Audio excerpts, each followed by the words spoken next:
be similar to this illustrious companion Abdullah ibn Hudayfa as-Sahmi.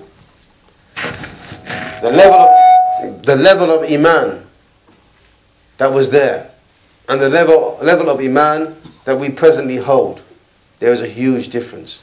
We have to work on building our iman, becoming strong and becoming advocates for this religion of Al-Islam against all odds.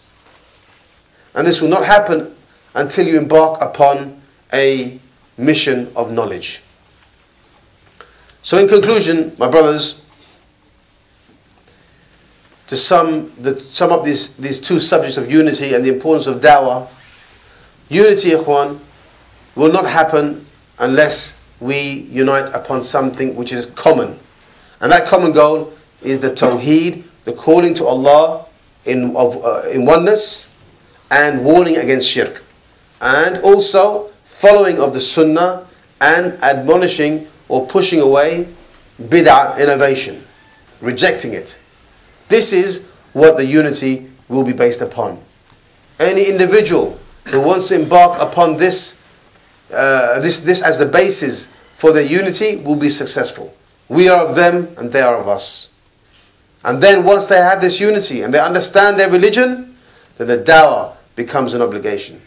There is individual dawah, of course. Each one of us, I'm sure, are getting on with that individual dawah to their friends, neighbours, relatives, work colleagues. I'm sure that's happening in your own way.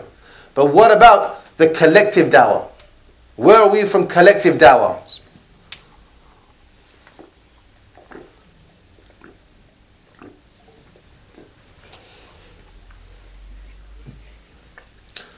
Because collective dawah, ikhwan, will bring so much more fruits. More non-Muslims will embrace Islam. You know, your words will reach far much more different places.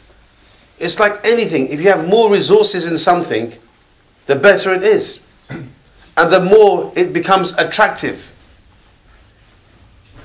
When people see a messenger or a person with 2 or 3 people around him, and then see thousands and hundreds of people in another place, they're not going to be attracted to that 1 or 2, 3 people.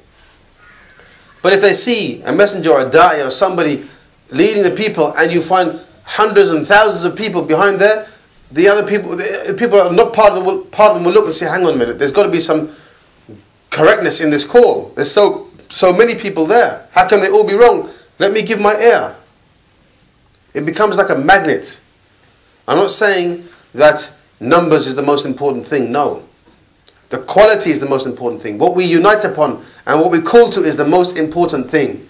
But then second to that is collective dawah, working together, cooperating with each other. Allah said in the Quran, وَتَعَاوُنُوا عَلَى الْبِرِّ وَالتَّقْوَى وَلَا تَعَاوُنُوا عَلَى الْإِثْمِ وَالْعُدْوَانِ. That cooperate you all with one another in good and piety, and do not cooperate with one another in sin and enmity. So we must cooperate with other Muslims. As long as they're not calling to sin, as long as they're not calling to bid'ah, innovation and shirk, then we should cooperate with them. And those that are calling to these innovations and shirk and sin, etc., then we do not cooperate with them, but we give them nasiha, good advice, and we give them dawah. We make them the objects of our dawah, not just the non-Muslims. So, ikhwan, there's a lot more, to be quite honest, I could say in this subject of unity and dawah, but the time, inshallah, will not permit me to, continue too much, because I'm sure there's going to be some questions that you'd like me to answer, inshallah, over this subject. So, inshallah, we'll stop here. Subhanakallahumma bihamdika wa ashhadu an la ilaha illa anta wa astaghfiruka wa atubu ilayk.